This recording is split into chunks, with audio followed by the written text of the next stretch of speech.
beautiful. Do you have a message you would like to share with the world, but aren't quite sure how to?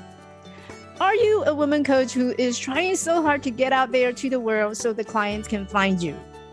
Listen, I got you, girl. Getting your message out there takes time and effort, but more importantly, it takes some practice, patience, and a roadmap that tells you how to get there. Join me on a 5-day Brave Your Brand challenge where I will show you the 5 steps roadmaps to tell your brand confidently and courageously so that you can get from invisible to impactful. This is where we lay down all the foundation that you need in building a successful personal brand for your coaching business. Let me just warn you though, this challenge is not for the faint of heart. It is intense and it will push you out of your comfort zone to get out there and get seen, get heard, and get hired. But don't worry though, I will be with you every step of the way to brave your brand. Are you ready to brave with me? Head over to members.elevatelifecoaching.org/brave your brand and join our waitlist today. See you inside the challenge.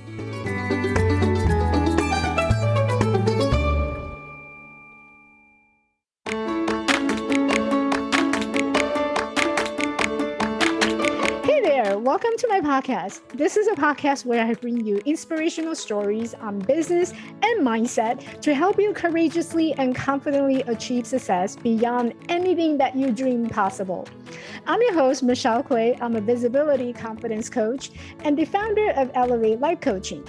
Let's just say that I know a few things about overcoming seemingly impossible obstacles in life and in business.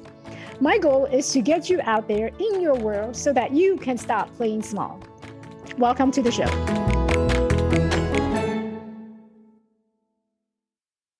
Welcome. All right. Today I am, again, very excited and also privileged because this is my friend, a very close friend of mine and great peer.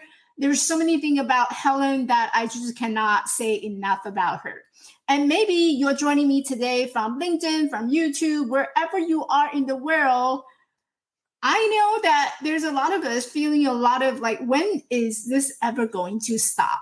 Maybe you're feeling it too, because for 2 years ago, up until now, we have not stopped all this chaos and obstacles and challenges that we're experiencing today. So maybe you find yourself having that feeling of, oh my gosh, is this how life is going to be? Now, here's what I'm going to offer you to have a different way of looking at it starting from today. And I'd like you to meet my friend and an amazing trauma healing coach, Helen Brenner. Helen has a master's degree in clinical mental health counseling, specializing in trauma and crisis counseling. She has a bachelor's degree in psychology, a licensed NLP in hypnosis, a certified Emerge practitioner, a certified trauma-informed coach, and a fellow iPEC coach with a PCC accreditation from the International Coach Federation. I'd like to share a little bit of in her words with you. Helen is someone who was in a state of trying to and search for answers for most of her life. And more often than not, she found more question marks than to answers that needed to be asked.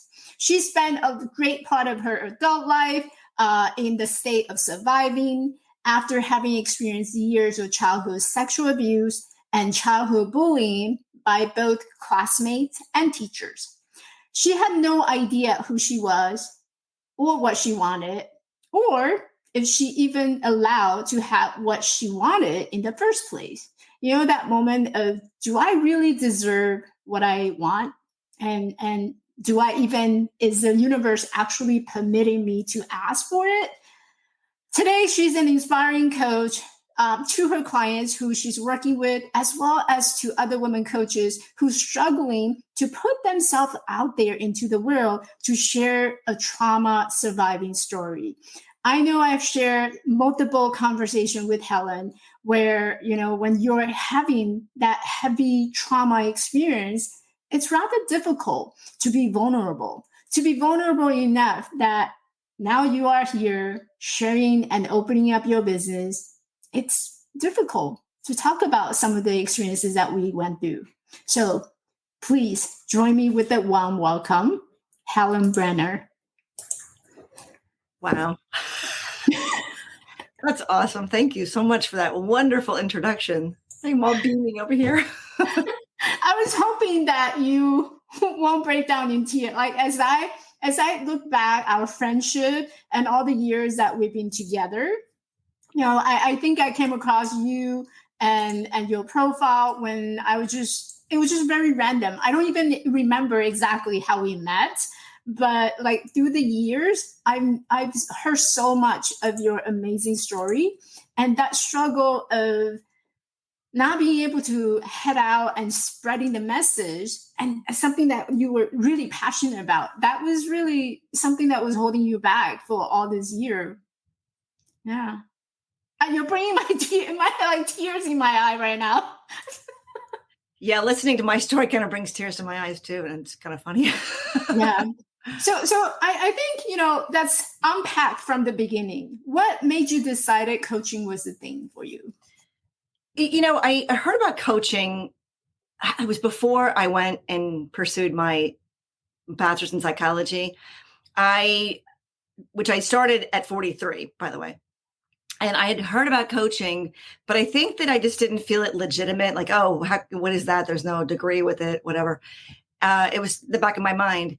And after I had finished my master's in mental health counseling and did all my field work and was ready to go and take the exam, I was taking one more licensing course that Florida required. And in my note that I found at the beginning of January 2018, I wrote down coaching, NLP, and hypnosis. And so they was still in the back of my mind. And I don't really know where it came from. And then when I was doing the NLP training, I started thinking about how I really wasn't resonating with the mental health model anymore and diagnosing. And I'd had a clinical supervisor that was very much against diagnosing. And so one thing led to another. And I started finding on Facebook other therapists who had turned coach. And I was like, wait a minute, I could do that. And so then I pursued more because I said, no, I have to have some sort of training. I can't just hang a new shingle. And so I went researching around and I found iPEC, and that's pretty much kind of how it happened. And then I was going to kind of do both mental health and coaching tandem, but I said, one, I didn't think I could stay in the right lane at the right time. And I just didn't believe in the mental health model anymore. So something that came to me probably 15 years ago or more showed up again in my life. And so it's that whole something we don't know brought me to this. So, and I'm ever so grateful for where I am now with this whole thing of being able to bring this model to clients. You're giving me a lot to unpack here. Number one is I think majority of us don't, well, at least the general public who's going to be watching this on YouTube and LinkedIn, we have a lot of people who are unfamiliar with the distinction between counseling and coaching. Like you went through that journey of having a master's degree and now you're a certified coach. What is the difference between counseling and coaching? I think the biggest difference is, in a nutshell, when you're a counselor, you're the one that decides what's wrong with somebody or what the dysfunction is, their disorder, because you have to diagnose. And at least for insurance, and if you're working in a clinic. You are the one that creates the treatment plan. Yes, you do it with the input of the client, but you're the one that has all the answers. And so you come from a place of expert. With coaching, and this is how I was as a counselor, I would say to my clients, the answers are within you. It's just my job to help you find them. And that's where I find coaching to be. I don't lead at all. I don't come up with anybody's treatment. It's whatever they want to do. And it puts the client in complete place of empowered. They may not know what they want, but they do after we help them dig it out. And I really like the fact that I was a therapy client for decades, and I just never felt anything changed. I would go in and I would hand them my problems and I'd say, I don't understand. And I'd walk out with the same problems with less money in my pocket. And so that's when I decided to get my degree. Because I thought, wait a second, I'm going to figure this out myself and I'm going to fix me. And then after having gone through that other side of it, I just realized that the client really needs to be the one to really know who they are. If you lead them, you're going to lead them down a path that's not a path that was right for them in the first place, not entirely. And so that's significantly, to me, the biggest difference between the two modalities. Mm. So you mentioned the problem. You walk into the therapies and counseling's office, and you're presenting your problem. What was your problem? What were your problems? So I was a survivor of sexual abuse and bullying, and what I found was I started in high school very lonely, and I would use food. I would sit in my living room alone on a weekend and just eat boxes of ice cream from the top to the bottom. And so that was one of my comforts in the beginning. I also struggled with money. My dad actually even took over my accounts.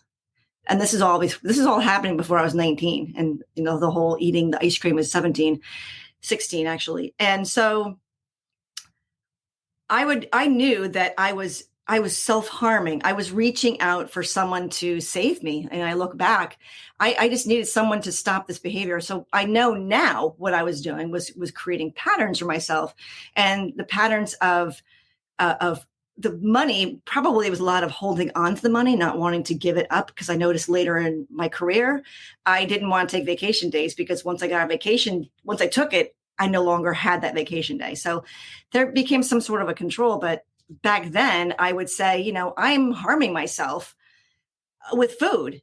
I got to a height of 198 pounds. I robbed Peter to pay Paul. I was in so much debt. It was scary. And I knew what I was doing.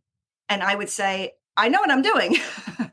I was right out there, and no one took the bait. And it took me a long time. Then I got into a bad marriage, all these things that, when we're survivors of traumas, especially sexual abuse, we replay patterns. That's what we all do. Everything that we do, anytime anybody comes in for any kind of help, it's because they're running a pattern that's not functioning properly. It wasn't planned the right way or whatever.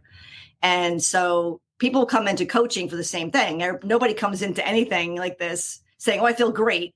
Although some people do. I feel great. I want things better. And I find that I would just hand it to them. And I went to 17 different professionals, psychiatrists, psychologists, clinical social workers, and nobody took the bait. And I was just like, there's something wrong with this. And I just kept looking and looking and looking and looking, and said, you know what? I'm going to figure it out myself. And now I know why it doesn't work, because the model doesn't work. It's a very antiquated model. It's interesting how we're all different in terms of our coping mechanism.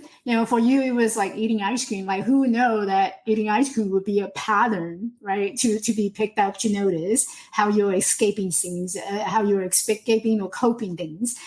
For someone else, it could be drugs or alcohol or something that really just put your emotional state in a different lens, so that you don't have to think about it, and it's an easy way out, rather than looking at what is the underlying cause. So just to add to that, I did substance treatment for 3 years, working with mandated clients, and 70 to 80% or 75% of women who are in substance treatment have a history of childhood sexual abuse. I have lucky through my life. Food was my addiction, but I came very close to the edge. I was literally smoking crack in Harlem in 1985. And that's when crack was crack. Like, that's when it was like the most powerful. And I was in Harlem, and I don't know if anybody's familiar with Harlem, but it's one of the most, back then especially, it was one of the most dangerous places you could ever want to be. And so I was in and out of the projects of Harlem smoking crack. And the difference for me was I was so afraid to get caught that I never got addicted. But I was at rock bottom with that one, because I had spent all my money and I think I had to hitchhike out of the city to get home, because I had no money left. And the only difference between me and that coping, I just didn't get addicted. I didn't get caught. I didn't get raped and I didn't get killed. But I was rock bottom, and people who survive childhood traumas, inevitably what they have a problem with is not so much what was done to them, but what they did to themselves as a result of it. And that's where the clients that I work with really struggle with. Wow, I did A, which led me to B, which led me to C, which led me to D. And, it could be early pregnancy or drugs or alcohol or whatever. And and then they spend the rest of the time feeling shame about what they themselves did to themselves. So just want to put that in there, because it's really important for people who are survivors of these kinds of things to understand that this is, I wouldn't say expected, but it's not uncommon by any stretch of the imagination. So if anybody's listening to this and looking at this and saying, wow, I really just don't feel great about anything that I've done in my life, come see me, because there is a pattern that your mind has developed, and it's done it to protect you, even though it's not such a great thing. So anyway. So Helen, obviously you have gone through a lot. Like when I say a lot, it wasn't just like, oh, I had a little, I don't know, trauma or this car accident where I fell. It was something very internal. It was external, and that turned into something very internal. So I'm curious, why now? Why would you be telling this story now? Why would you be coming out and actually wanting to share? And you do have a podcast, which we'll go into a little later. But why are you speaking up right now? Well, it's funny. I love how you asked that question, because I would tell everybody my story. I would just tell everyone my story. I was never shy about my story. It wasn't until I took Brene Brown's Dare to Lead course that I recognized vulnerability in what I was doing was actually not being vulnerable. I thought it was being vulnerable. It was not. It was a dysfunctional thing. I thought, I can talk to anybody about this, but the way I was doing it was not healthy. And about, I'd say, seven or 8 years ago, I started writing on Facebook in a blog, and I called it Getting Past Survivor, because I believe there's a place. I believe that we're victims. We experience something, and then we live in a place of what I call the survivor era. And then I've always believed that there's something on the other side of it. There's something else on the other side of that, where there's a peace and a freedom. And I just kept believing that. And that was, I got that around 40, when I was 42. And that's when I decided to go back to get my degrees in psychology and whatever. And so I started writing this blog on Facebook as Getting Past Survivor. And then I never put my name. I didn't put a picture of me. I was just writing. And I had about 100 followers, which is pretty cool for someone, right? I mean, I'm touching somebody. And then slowly I would put my picture, and then I'd, put my name. And then through the years, then I started linking it to my own personal page. And now I'm much more vocal about it, because through my growth. And so it's been a very progressive over the last 15 years. And so now, I'm speaking now, as opposed to writing. And I'm working on a book, which I'm still working on, but yeah. How like I know you hate the scaling question. I'm about to give you a scaling question. Like on a scale of 1 to 10, right? How would you describe your effort of actually stepping out from the dark, from getting past survivor, to the point where you're comfortably speaking about your experience? Like on a scale of 1 to 10, 1 is, the effort I'm putting in. Yeah. Oof, Michelle. And you know what? I tell you, I owe so much to you, because I was just telling my son this yesterday, that Michelle Quay has been probably the most influential person in my current life, as far as like my career, even my personal life. So on a scale of 1 to 10, I think I'm putting in like an 8. I would love to say 10, but there's still some fear of not necessarily my story, but how to deliver my story. So I had that little 2 that's missing in there, has to do with the technology and just getting out there and doing that.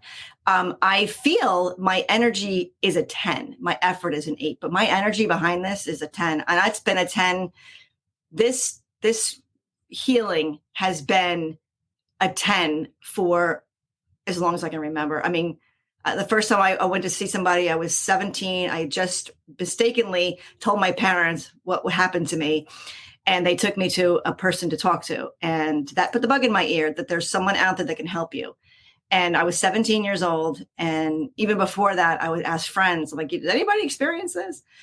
So I have probably been at the energy level of a 10 for like probably 45 years. And now the effort I'm doing it, wow, it's up there. It's amazing, the difference. And, through all my change work that I've done and then meeting people who inspire me, it's just been absolutely phenomenal, the growth. And yeah.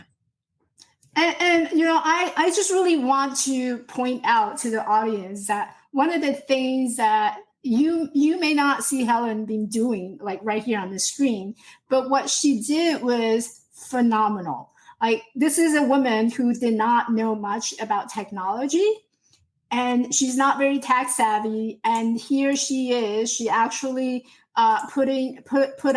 she designed and put up her entire website by herself. And so that, to me, I wanted to be able to just to share that with you, but somehow I'm not getting the permission from the StreamYard to share it. But please, if you go and visit her website, helenbrennercoaching.com, you're going to see what that energy, that 10, number 10 of energy, how it shows up on her website. It was day in, day out, nonstop, multiple texts to Michelle. But she did it. That website was the heart and soul of my change. Like, I knew the first website. This is my second company name. I originally started out as Discover You Coaching because I was hiding. And I finally was like, wait a second, I need to put my name out there because this is me. I don't need to hide anymore. And so finding that, there's a template, and finding that, and then being able to know me, like, that website really is me. If you look at that website, you're going to see Helen really well in there. And that's what I want people to see is I don't hide anything. I don't want to hide anything because I lived a life of hiding. I lived a life of shame and don't talk about it and let it go. And I'm not doing that anymore. It takes too much energy to do that. And so my website, the energy I put in, day out, Michelle's right. I was, people would say, what are you doing? Working on my website. And it would happen that for like, 2 months, maybe. It was a long time. And I'm really happy with how it came out. And I think it really represents what I want people to see about me. And like I said, I couldn't have done it without you, Michelle, because I was constantly sending you a text. So if anybody really wants help and inspiration, Michelle Quay is your gal, because she'll push you, prod you, help you, pull you, pick you up. And I say beautiful website. I think one thing that, since we're talking about your website, I'm really curious about your, one of the things that you're doing is your podcast, Getting Past Survivor. Tell me more about that. So Getting Past Survivor, I wrote that on a piece of paper in 16 years ago. And I was married, and I knew I was getting out of the marriage and things were happening. And I had written, everything that I was doing was for the book. I originally was going to write a book. I still intend to write a book called Getting Past Survivor. And I find that, to put my voice out there with it is, one, it's easier, and maybe I want to get my voice out there in the quickest way possible. I don't want to wait until I can publish a book to be able to reach somebody. And so by creating this podcast and going through the anxiety of it, we worry so much about what other people are going to think. And I think that when it comes to like a helping profession, you want people, oh, my voice is going today. You want people to resonate with it. I want people to look at the stuff that I've been through and say, wow, that really sucked. And this is why it sucked. And this is what happens because of that. But here's the other side of it. And this is why it's beautiful. Like, this is why everything we've gone through, even if it was the worst you've been through, it's still beautiful. It's still beautiful in life. And I wanted to be able to express that. And by putting my voice out there now, it's another way of being able to communicate. So I write a blog on Facebook called Getting Past Survivor. And then I put some blogs up on my website as I'm going along. And now I'm doing the podcast. And it's all the brand, I guess, of Getting Past Survivor. And eventually the book will come out. And hopefully people will say, I want to read the whole story. And so this is just like the kind of the beginning of it. But it's also a little bit easier than publishing right now. I love it. I think as we're talking about this and people who are experiencing that heavy trauma and they're trying to heal, I can speak for myself. When I was in that moment, in that space of being in the tunnel and being dark and still feeling really hurt, I wasn't able to see passing the surviving. And so what would be something that you do with your clients, and how do you help them to get over or past? I wouldn't say get over. I would say get past that surviving. Yeah. And past is actually, it's interesting that, 15 years before, or whatever, 10 years before I learned the new model that I'm doing, I knew past was I knew past was a word, PAST, get past it. And after I had taken that course and I was looking for NLP and I was looking for hypnosis, I found a course local in Tampa called NLP and Hypnosis. And that has to be the number one change model in my life. Like I said, I've been through therapy for decades. Nothing changed. And then when I started taking the NLP and hypnosis, I started realizing why this doesn't work. And my instructor, his name is Elvis Lester, and he lives down here in Tampa. And, he would say, you talk about it and the brain hears it. And when the brain hears it, the brain does more of it. So if we say I'm depressed or I'm anxious, I'm this, I'm that, the brain's like, okay, I'm going to keep doing that for you because you keep focusing on it. And that's what therapy does. Really, it's, what's wrong with you today? And so through this model, I learned, I learned to get past it by using the power of the unconscious mind. And Elvis has since developed a more advanced model, which he calls Emerge. And it's eye pointing, and it's being able to move things around the visual field and making actual change work in the brain, changes the structure, the synapses, the firings in the brain. And you don't talk about the past. You literally, my clients clear things out. I mean, literally clear it out. And I say, what do you notice is different? They say, oh, I feel different. I'm like, yes, you will, because we're going directly to the unconscious mind, which is like 90 to 95% of the brain's activity. 5% thinks it knows everything, and that's the 5% that goes to therapy. But I work in the area that doesn't even, you don't even get a hold of until we do a model like this. And the eyes are a direct link to the brain. And so I want to get to the brain. So I always say that working in the auditory channel, which is the hear, is like trying to catch a taxi in New York City in a rainstorm at rush hour. I am not going to try to catch that cab. And so the way I do it is just quick. It is the least painful way of making a change.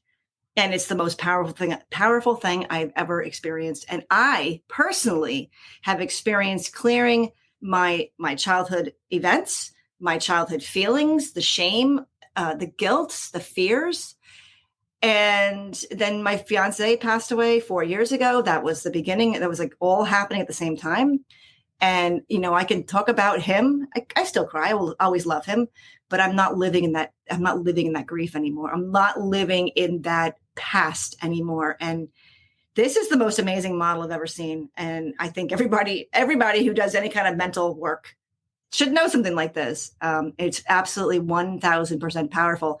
And it's hard to describe. So I'm always asking people, hey, what do I do to do this? But like I said, that's what I do. So I know this is totally unplanned. And what's coming up for me is, do you think we can do a quick demo so that people will actually know what we're talking about? Yes. And to do that, I'm going to move my camera a little bit so I can see you. We're going to move you up a little bit, right? So yeah. So what I would do to start with is I'll just start. Okay. So Michelle, go ahead and just close your eyes and take a deep breath. And then go ahead and breathe in about 4 seconds through your nose and then hold it for about 5 seconds. And then let it out your mouth for about 6 seconds.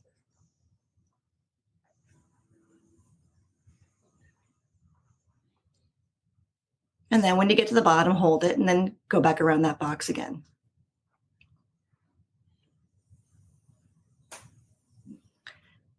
And as you're doing that breathing, notice your body if it's changing, if you're feeling yourself relaxing, shoulders are loosening, or your face is loosening, or your feet, your hands. And as you are just doing that nice deep breathing,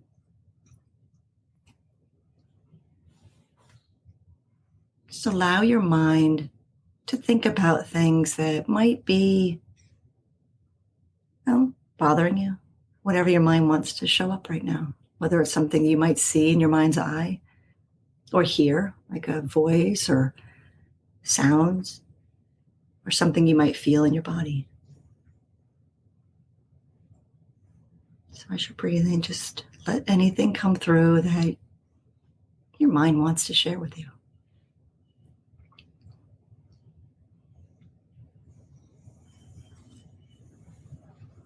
Do I start talking now? No, keep breathing. So keep breathing and just notice what came up for you. Okay.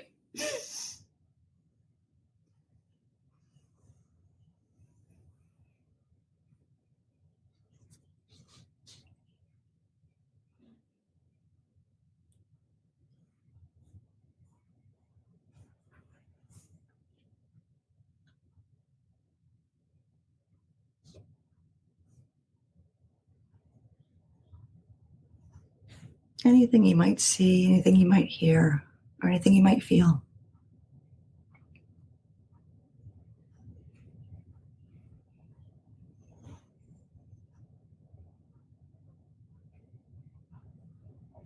What are you noticing?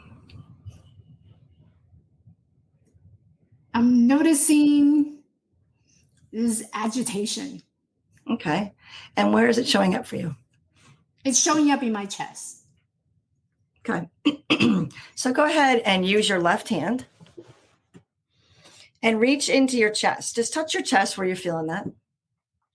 And now keep your head straight and look down at your hand as if you can see it through your chin. Nope, put your head straight. Keep your head straight and look. You're going to look down like this. So you're going to look right. And then just take that sensation out of your chest and just lift it out. And follow that with your eyes. Keep looking down. Keep looking down. Follow your eyes. And then take a deep breath. And what do you notice is different? It wants to come back. Okay, so take a deep breath. And what is that doing for you? How's it serving you? Not good. It's not good. So is there anything in there that you want to keep? No. Okay. So go ahead and just keep your head straight. It's really important to have your eyes only move. And watch your hand as you bring that down around to your left and then out of your visual field. And then shake your hand. And when you can't see it anymore, and say no more. No more. And then take a deep breath. And what are you noticing? Better. Okay. So just take a deep breath and just go inside, which means close your eyes and just kind of feel what's happening in there. Notice anything else that comes up. It feels like there's tentacles that's attached to that thing. So it's still attached to you in some way? Yeah. So to close your eyes, take a deep breath and just feel around in your body where that might be showing up for you. In my back. Okay. So you have it. Hold on to it. So go ahead and put your hand back there. And so now what I want you to do is I want you to keep your head, open your eyes, put your head straight, And you're going to kind of look over here with your head straight, and you're going to notice your hand, and you're just going to wait for your hand and keep waiting to see it. And as soon as you can see it, just take it out and just bring it up to the left a little bit, because I'm curious what that is. And then just take a deep breath and notice what's different.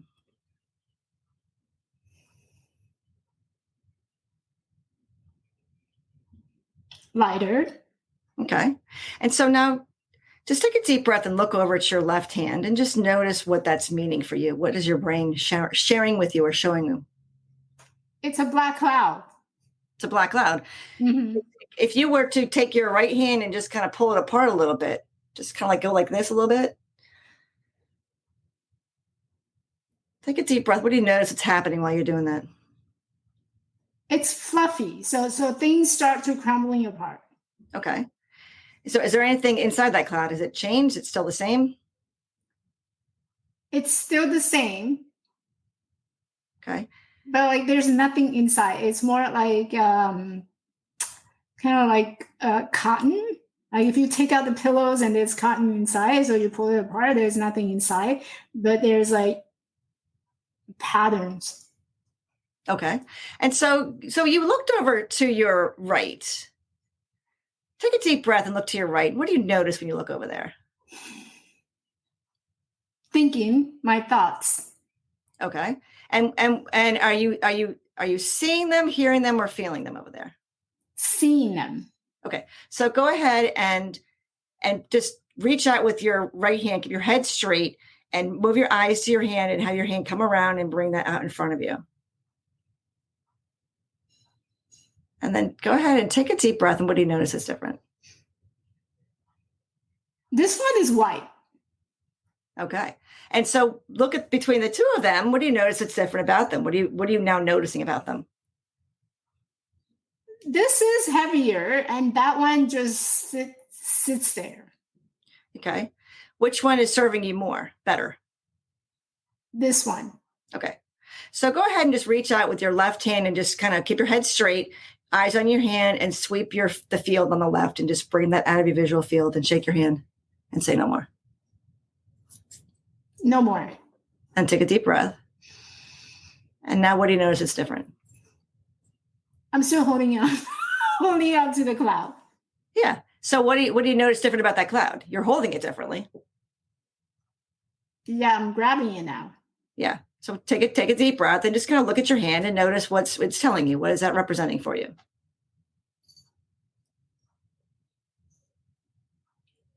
New ideas. Okay. Is that good for you? Do you like that? I like that. Yeah. Is that a value to you? Yeah. Okay. So go ahead and just use your right hand and that hand and just keep your head straight and just raise that above. Just put it up here and just let it hang in the air above you. Look up as you're doing it. And then go ahead and let it go up there. And then take a deep breath. And what do you notice? It's hanging there. Yeah. Do you like it up there? I do. So what do you notice is different about it just in the last couple of minutes? It feels lighter here. It feels lighter here. And earlier I felt like there's a string of my muscle in the back. It's kind of like tweaking and twitching on me. And then when you told me to do that, and now I'm seeing this, I'm focusing what's hanging out here. That thing over there, it's kind of like it releases the stress. So that's basically a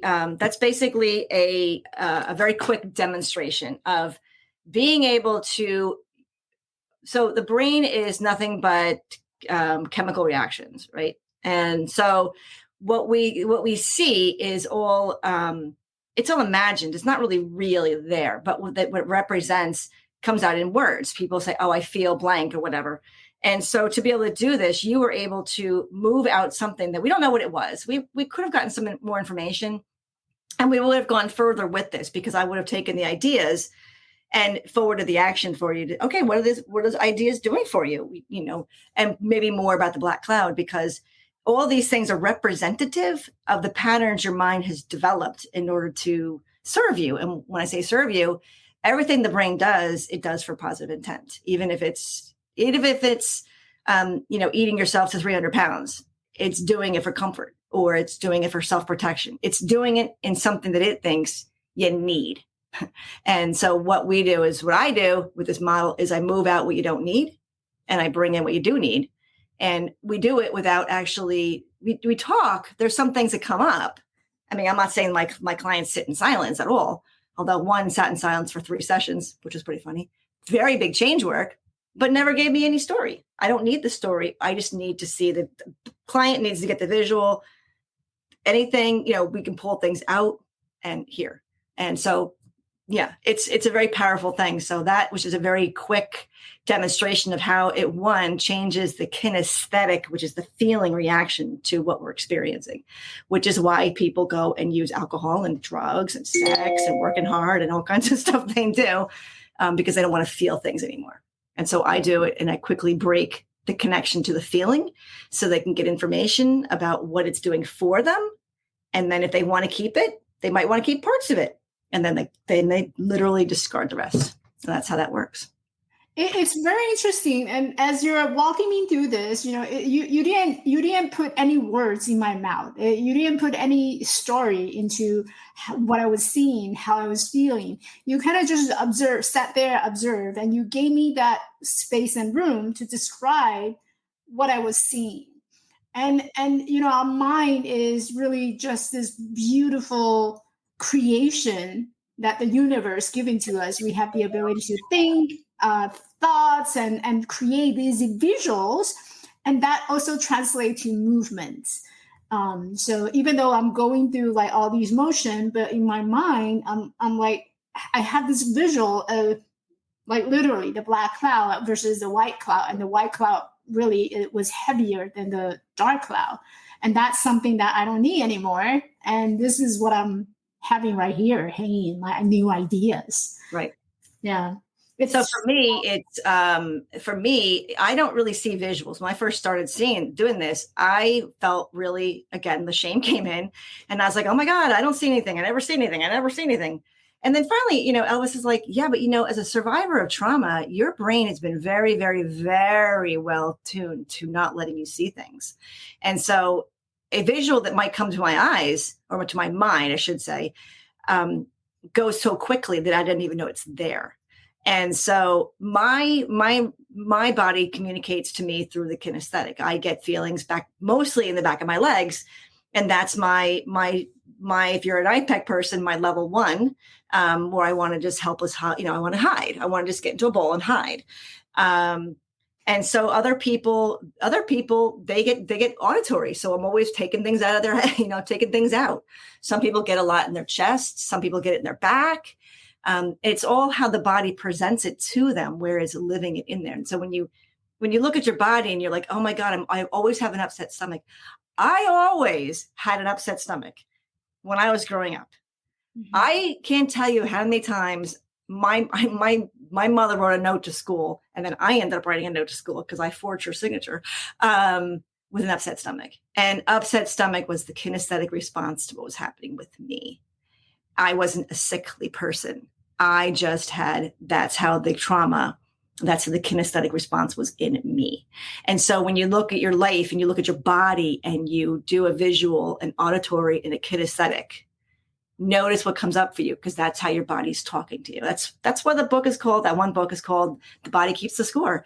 It's all there.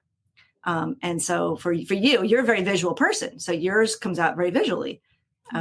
So I find what works for somebody. And when I saw you looking to your right, I was like, okay, something's happening over there. And your mind was like, no, I want to be doing this as opposed to doing this. Mm-hmm. And that's why I made that connection for you. Beautiful. All right, Helen, tell us again, where can people find you? So my website is helenbrennercoaching.com. And on there, you will find drop-down menus to my podcast and my blog, Getting Past Survivor. You can find me on Facebook under Helen Brenner Coaching. And if you really want to, you can go read Helen Brenner, Getting Past Survivor, on Facebook. It's a blog. I've been writing for a very long time. I write about everything.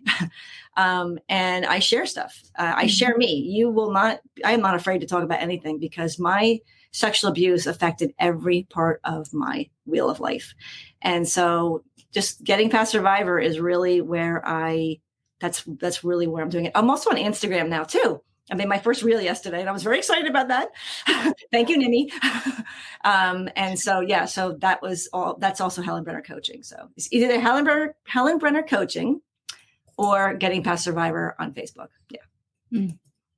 Thank you so much, Helen. Oh my gosh, you brought so much to the audience and everyone loved you. It's very inspirational. I'm so glad that we did this.